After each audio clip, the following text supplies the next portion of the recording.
Hello. Today I will talk about my experience with different stimuli in the world and how that connects to me culturally.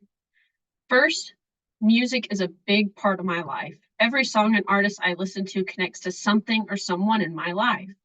Johnny Cash reminds me of my father. Even though Johnny Cash is not his favorite artist, this was one of the first country artists my father introduced to me.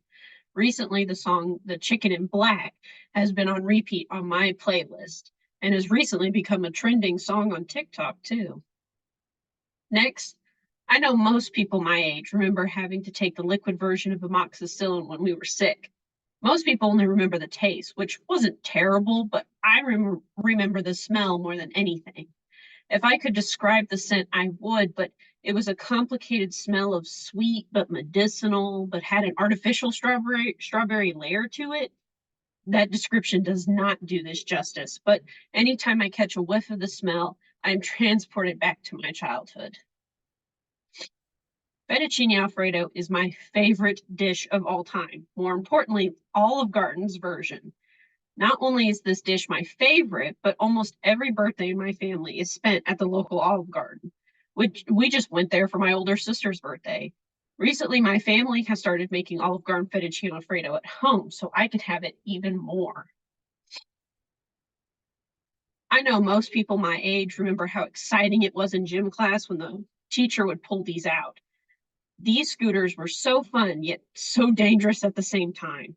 Usually, the gym teacher would create an obstacle course for us to ride around, but you had to be very careful and stay conscious of where your fingers were at all times, because you could not only run over your own fingers with the scooter, another classmate can and will too.